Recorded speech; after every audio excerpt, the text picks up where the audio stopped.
ನಮಸ್ತೆ,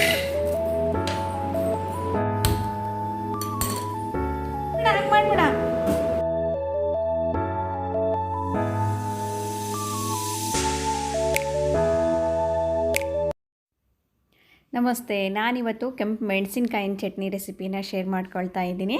ಇದು ತುಂಬ ಟೇಸ್ಟಿಯಾಗಿರುತ್ತೆ, ಹಾಗಾಗಿ ಮತ್ತು ಸ್ವಲ್ಪ ಹೆಲ್ದಿಯಾಗಿಯೂ ಕೂಡ ನಾನು ಇದನ್ನು ಮಾಡ್ತಾಯಿದ್ದೀನಿ. ನಾನು ಈ ಥರ ಹಣ್ಣಾಗಿರೋ ಮೆಣಸಿನಕಾಯಿನ ತೊಗೊಂಡು ಬಂದಿದ್ದೆ. ಇದನ್ನು ಈಗ ತೊಳೆದು ಚೆನ್ನಾಗಿ ಈ ರೀತಿ ಎಣ್ಣೆಯಲ್ಲಿ ಫ್ರೈ ಮಾಡ್ಕೋಬೇಕು.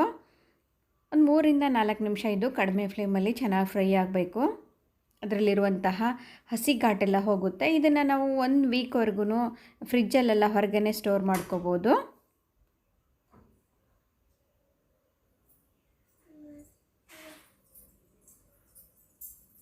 ಇವಾಗ ಒಂದು ಪ್ಯಾನಿಗೆ ಸ್ವಲ್ಪ ಕರಿಬೇವಿನ ಸೊಪ್ಪನ್ನು ತೊಗೊಂಡಿದ್ದೀನಿ. ಸ್ವಲ್ಪ ನಾನು ಇವನ್ನೆಲ್ಲ ಹೆಲ್ದಿಯಾಗಿ ಮಾಡಬೇಕು ಅಂತ ಹೇಳಿ ಕರಿಬೇವಿನ ಸೊಪ್ಪು, ಬೆಳ್ಳುಳ್ಳಿ ಎಲ್ಲ ಜಾಸ್ತಿ ಹಾಕಿನೇ ಮಾಡ್ತಾಯಿದ್ದೀನಿ. ಇದು ಚೆನ್ನಾಗಿ ಫ್ರೈ ಆದ ನಂತರ ನಾನು 1 ಟೇಬಲ್ ಸ್ಪೂನಷ್ಟು ಮೆಂತ್ಯ ಕಾಳು ಫ್ರೈ ಮಾಡ್ಕೊಳ್ತಾ ಇದ್ದೀನಿ. 1 ಟೇಬಲ್ ಸ್ಪೂನಷ್ಟು ಜೀರಿಗೆಯನ್ನು ತೊಗೊಂಡಿದ್ದೀನಿ ಮತ್ತು 2 ಟೇಬಲ್ ಸ್ಪೂನಷ್ಟು ಅಗಸೆ ಬೀಜ ಹಾಕ್ತಾಯಿದ್ದೀನಿ. ಚೆನ್ನಾಗಿರುತ್ತೆ ಅಗಸೆ ಬೀಜ ಹಾಕೋದ್ರಿಂದನೂ. ಇದನ್ನೆಲ್ಲವನ್ನು 3-4 ನಿಮಿಷ ಈ ರೀತಿ ಫ್ರೈ ಮಾಡ್ಕೋಬೇಕು.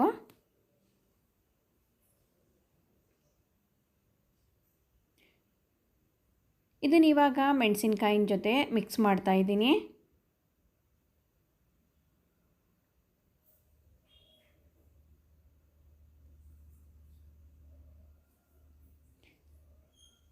ಇವಾಗ ನಾನು ಸ್ವಲ್ಪ ಕಾದಿರುವಂಥ ಪ್ಯಾನಿಗೆ ತೊಳೆದಿಟ್ಕೊಂಡಂತಹ ಕೊತ್ತಂಬರಿ ಸೊಪ್ಪನ್ನು ಕೂಡ ಫ್ರೈ ಮಾಡ್ಕೊಳ್ತಾ ಇದ್ದೀನಿ. ಇದನ್ನೆಲ್ಲ ಫ್ರೈ ಮಾಡಿ ಹಾಕೋದ್ರಿಂದ ಅದು ಕುದಿಸೋ ಅವಶ್ಯಕತೆ ಇಲ್ಲ ನಾವು ರುಬ್ಬಿದ ಮೇಲೆ.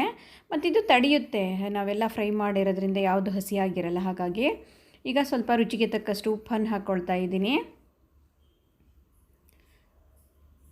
ಇವಾಗ ಇದನ್ನು ಮಿಕ್ಸಿ ಮಾಡ್ಕೋಬೇಕು ನಾವು.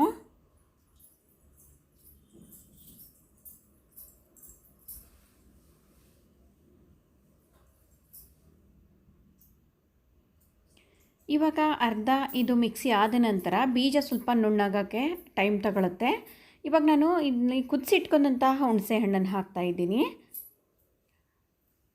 ನಂತರ ಇದಕ್ಕೆ ಬೆಲ್ಲ ಹಾಕ್ತಾಯಿದ್ದೀನಿ. ನಾನು ಸ್ವಲ್ಪ ಜಾಸ್ತಿನೇ ಬೆಲ್ಲ ಹಾಕಿ ಮಾಡ್ತಾಯಿದ್ದೀನಿ. ಮಕ್ಕಳು ತಿನ್ನಬೇಕಾಗಿರೋದ್ರಿಂದ ಟೇಸ್ಟು ಚೆನ್ನಾಗಾಗುತ್ತೆ ಇದಕ್ಕೆ ಬೆಲ್ಲ ಜಾಸ್ತಿ ಹಾಕೋದ್ರಿಂದ.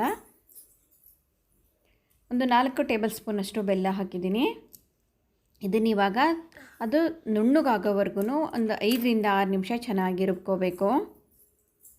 ಇದು ಅನ್ನ, ರೊಟ್ಟಿ, ಚಪಾತಿ ಜೊತೆ ಚೆನ್ನಾಗಿರುತ್ತೆ. ಇದಕ್ಕೆ ಸ್ವಲ್ಪ ತುಪ್ಪ ಅಥವಾ ಎಣ್ಣೆಯನ್ನು ಹಾಕ್ಕೊಂಡು ತಿನ್ಬೋದು. ಒಂದು ಮೊಸರಿನ ಜೊತೆನೂ ನಾವು ನೆಂಚ್ಕೋಬೋದು. ಹೆಲ್ದಿಯಾದಂತಹ ಟೇಸ್ಟಿಯಾದಂತಹ ಹಸಿ ಮೆಣಸಿನಕಾಯಿನ ಚಟ್ನಿ ರೆಡಿ ಆಯಿತು. ಮತ್ತೊಂದು ಹೊಸ ರೆಸಿಪಿಯೊಂದಿಗೆ ನಿಮ್ಮನ್ನು ಭೇಟಿಯಾಗ್ತೀನಿ. ನಮಸ್ತೆ. ಇದುವರೆಗೂ ನನ್ನ ಚಾನಲನ್ನು ಯಾರಾದರೂ ಸಬ್ಸ್ಕ್ರೈಬ್ ಆಗದೆ ನೋಡ್ತಾ ಇದ್ದರೆ ಸಬ್ಸ್ಕ್ರೈಬ್ ಮಾಡಿ, ಶೇರ್ ಮಾಡಿ, ಲೈಕ್ ಮಾಡಿ. ನಮಸ್ತೆ.